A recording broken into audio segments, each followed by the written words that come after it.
Людмила Григорьевна Тартеева, художница. Ее имя в художественном мире известно не только в районе республики по всей России, но и далеко за пределами нашей страны. Она член Союза художников России. За плечами автор многолетний опыт выставочной деятельности. Особенно плодотворными оказались для художницы 90-е годы. Как и в те далекие годы, так и сегодня Людмила Григорьевна регулярно наведывается в Москву. Там она сотрудничает с ведущими московскими галереями и участвует в крупнейших международных художественных проектах. Многое путешествие всегда возвращается в Ленск, называя его цитаделью своего творческого полета, средой, с которой связаны все самые яркие и лучшие воспоминания детства и юности. Недаром все самые лучшие работы созданы автором именно здесь, на родной земле. Кто бы мог подумать, что почти полвека назад маленькая девочка, родившаяся в обычной семье в небольшом городе Ленске, станет столь известной личностью в современном искусстве. В сегодняшней передаче Людмила Тартеева рассказала нашей съемочной группе о начале своего пути в искусстве, о своей семье, о том, что вдохновляет ее писать картины, и о том, что значит быть художником. А начала она со своих предков, с которыми и связана тема ее творческих работ. У меня две стороны, вот я называю это так, например, оседлые якуты и кочевые. У меня со стороны бабушки это вот оседлые, которые занимались скотоводством, а со стороны матери мой дедушка был почему кочевой, потому что он оленей гонял. Они же как бы кочевали олени с одного пастбища на другое, и вот все время он проводил с ними. И вот мой дедушка, он был, ну, кроме того, как он оленей гонял, значит, он был тоюксутом. Он на больших праздниках якутских на Исехе он исполнял вот эти вот песни таюк. Поэтому, скорее всего, вот у меня какие-то темы своих работ затрагивают эту тему. Со стороны бабушки это вот сказители, сказочники, которые очень хорошо рассказывали. Бабушка с дедушкой очень хорошие рассказчики были. И опять с этой стороны бабушки у меня тоже работы связаны с этим. Я родилась здесь, в Мухтуе. Раньше это Мухтуя была, сейчас город Ленск. Родители встретились в Мухтуе и женились. У нас в семье было 5 детей. И мы жили, нас было 9 человек в семье, потому что дедушка с бабушкой жили с нами. И наша такая большая, дружная семья была. В семье рисовали все, начиная со старшего брата, кончая младшим. Все рисовали. Но кто-то пошел в эту сторону, кто-то, но до сих пор рисовать, чем-то заниматься, это умеют все. У меня сестра и брат. Брат мой тоже рисует очень хорошо. Сестра рукодельница. Отец мой работал в отделе кадров леспромхоза всю жизнь и ушел оттуда на пенсию. Мама занималась домашними делами, потому что у нас было 5 детей.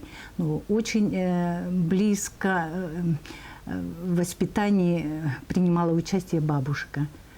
И ну, вот так вот сложилось, что мы выросли под большим влиянием бабушки и дедушки в основном, потому что родители были заняты. Хорошо рисовала Людмила с детства, поэтому, окончив школу, она поступила в Намское художественное графическое училище. Закончив его с отличием, вернулась в Ленск, вышла замуж и снова продолжила обучение, уже в Хабаровском государственном педагогическом институте на художественно-графическом факультете. Всю жизнь прожили в Ленске. Я вышла замуж за Василия Николаевича Кудрина, он тоже местный. Наши дети здесь закончили школу, потом они поступили в университеты, и сейчас они живут уже своей жизнью отдельно. Василий Николаевич Кудрин – это такой уникальный художник, певец чанчика, Мухтуи. Мне повезло, что в свое время вот я встретила Василия Николаевича, и наша вот эта творческая атмосфера, она отразилась, конечно, не на детях. Дети тоже выбрали вот эту дорогу художественную. Поэтому они тоже художники. Одна дочь художница, старшая дочь занимается искусством. У наших детей точно не было вариантов, потому что они жили в нашей такой творческой атмосфере. Мы жили всю жизнь как в мастерской. У нас такая вот атмосфера была именно только творческая. Огромную роль в воспитании внуков, вспоминает героиня нашей передачи, играла бабушка. Ее портрет всегда находится в мастерской художников. Для семьи он является реликвией. Это вот портрет, фото моей бабушки. А на фотографии еще вот моя дочь Надя, маленькая. Вот эта фотография, она была всегда со мной. Мы, когда стали жить с Василием Николаевичем, эта фотография всегда у нас была как, ну, я не знаю, вот как главная. И вот на этой фотографии вот видно вот наш дом тогда еще. И вот эта фотография там есть. Видите? Вот эта фотография моей бабушки, да. Глава семьи Василий Николаевич Кудрин был самобытным художником. Как уже сказала героиня нашей передачи, он воспевал чанчик и природу родного края, рисовал пейзажи. В его творческой биографии тысячи картин. Они доказывают, как безграничны были его возможности. Он рисовал пейзажи, у него были очень интересные такие абстрактные работы. Он был очень пытливый, он искал различные способы выразить себя, не только в пейзажах. А вот эта вот работа, это Василий Николаевич создал тогда серию портретов. Это он нарисовал меня. Это мы когда начали жить. Мне так нравятся эти работы. Эта работа, я их прямо взяла и сделала вот такую композицию. То есть там много, да? Да, а так это одна работа. И у Василия Николаевича была серия портреты. Картины Василия Николаевича украшают стены их большого дома. У каждой свое место. Например, вот это «Деревья и камни», любимая работа Людмилы Григорьевны, нашла свое место в гостиной. Первое, что я увидела, вот эту работу. Я просто, знаешь, я смотрела и думала, я сначала влюбилась в эту работу. Вот в чем дело. И самое интересное, что прошли годы. Мы потом были у Нади на Кипре и поехали на какой-то остров, там же на острове все, на какой-то кусочек острова, и вдруг увидели, вот знаете, место, где растут эти деревья, и вот так лежат камни. Для меня это было, ну что-то, знаешь, мы все, Надя, все, как?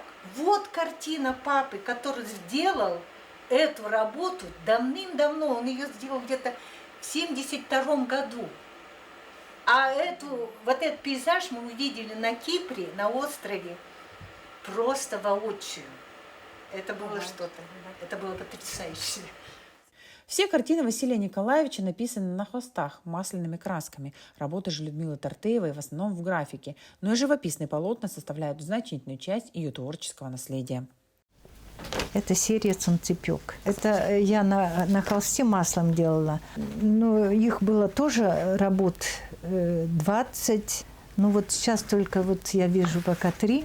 Вот из этой серии вот этот «Солнцепек». Потому что лето, жара. Каждое лето приезжали ко мне внуки 4. И вот эта тема и отразилась в этих работах. «Солнцепек», потому что лето, хорошо, солнце. Мифы Якутии. Мифы Якутии. Мы выставлялись в Москве и в Якутске. И вот у меня есть такой маленький альбомчик. А в этот альбом вошли много других работ. Это ваши? Это мои работы, да. Только это опять-таки на холсте. Но даже здесь, то, что я делаю маслом, чувствуется, что это все-таки графики здесь больше, чем живописи. Но, тем не менее, это я делала на холсте маслом. Мифы Якутии – это тоже очень много работ было. Мы на эту тему работали и Василий Николаевич, и Стадник Владимир, и я. Мы делали очень много работ. Вот одна из них, вот она. Это «Мифы Якутии». В своих картинах художник передает эмоции, внутреннее состояние. У Людмилы Тартыевой свой собственный стиль. В каждой картине отображена родная якутская природа. Это «Бисер на снегу». Вот эти работы потом все соединила.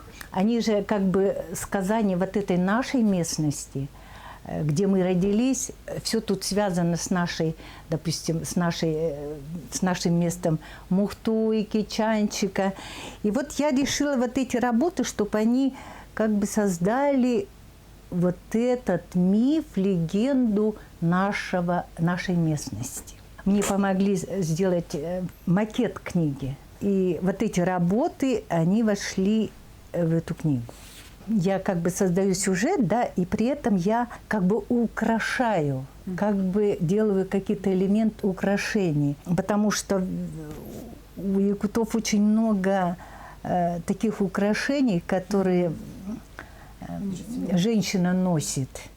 С каждой работой связана отдельная легенда, у каждой свой сюжет. Но если объединить все, то получится целая сказка. Легенды и мифы – это источник, из которого художник черпает идеи для своих работ. И надо сказать, что источник этот бесконечный, волшебный и глубокий. С помощью карандаша художница превращает легенды в картины и графические работы, использует их для построения сюжетов, обогащая каждый магическими и фантастическими элементами.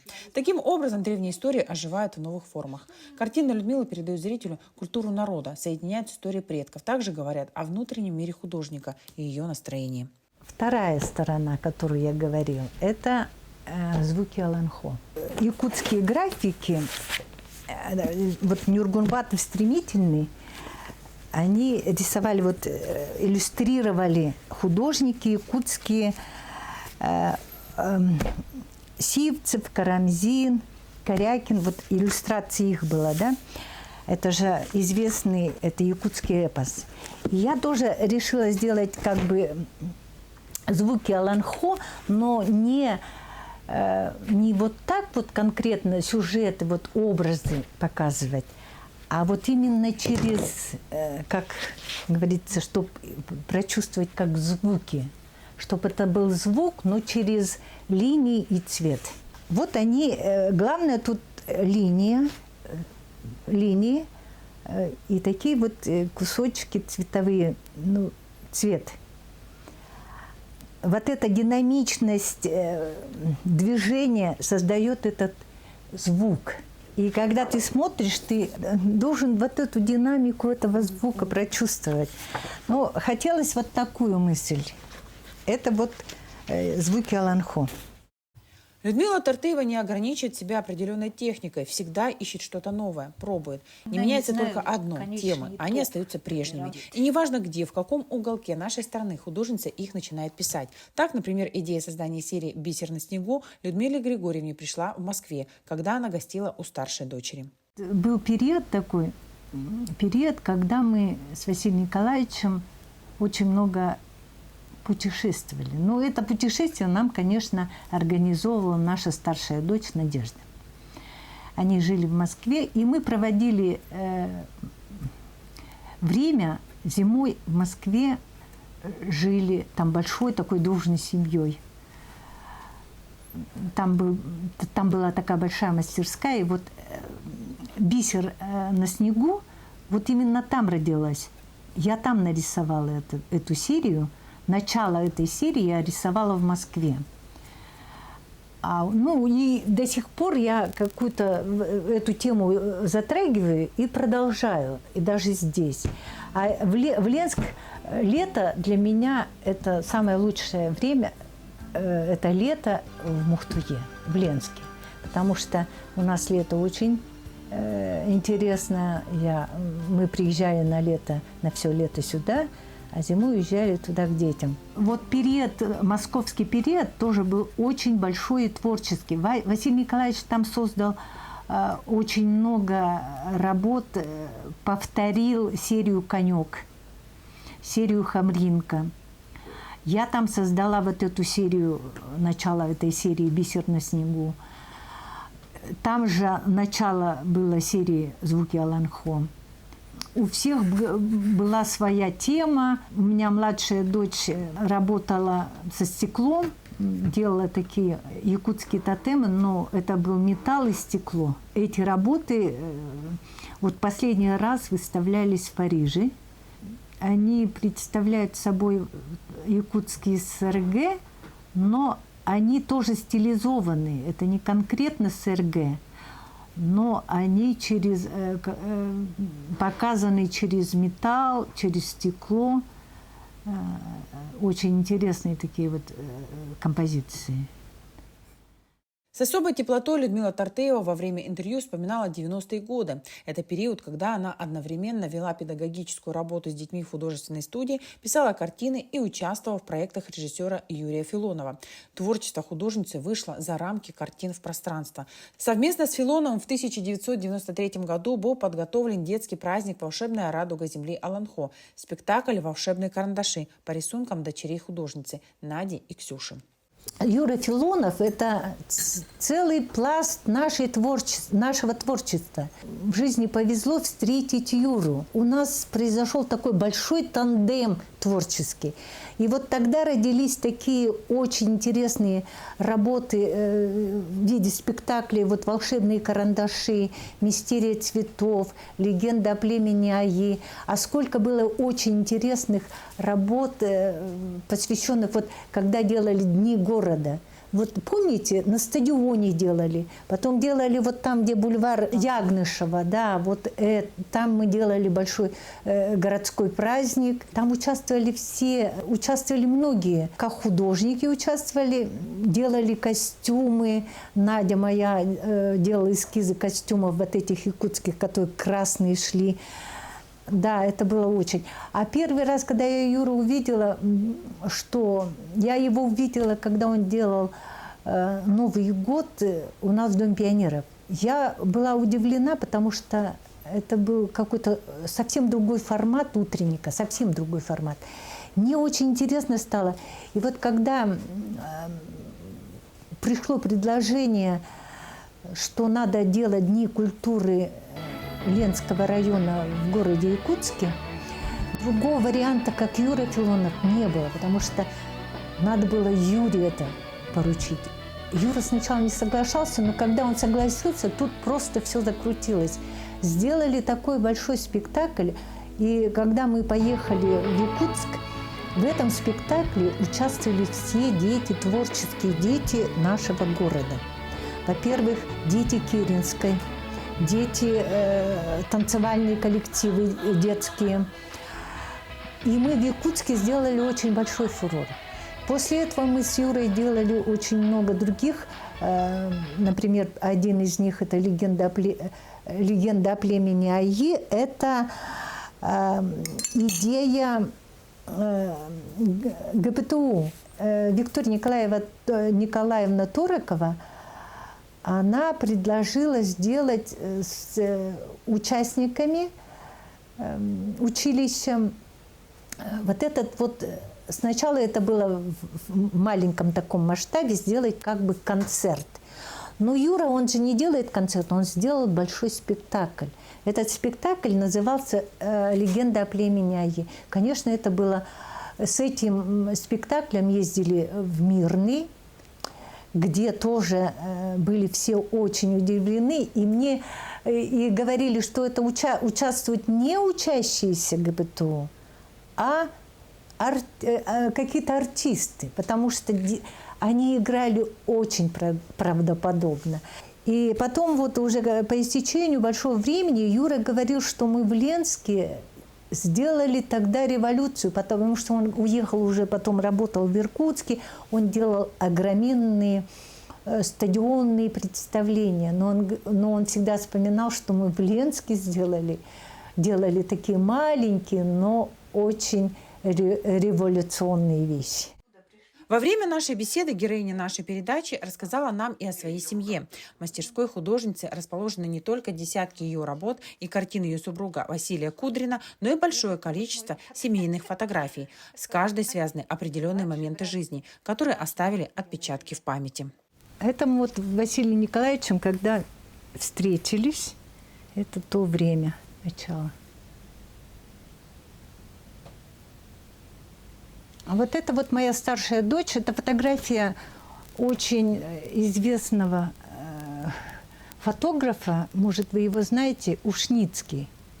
Мирнинский фотограф, он приезжал, он делал такие интересные фотографии. Вот и фотография Нади. Это Надя стоит на пороге нашего того старого дома, где мы жили. Ну, тут избушка была у нас. В этой избушке, мы там в этой избушке жили, была вот та вот атмосфера, которая была пронизана творчеством. Это вот та библиотека известная наша. Очень много было книг по истории искусств. Но это вот после наводнения, конечно, это все исчезло. Здесь мы уже с Василием Николаевичем, когда уже дети были постарше, тоже на крыльце нашего домика.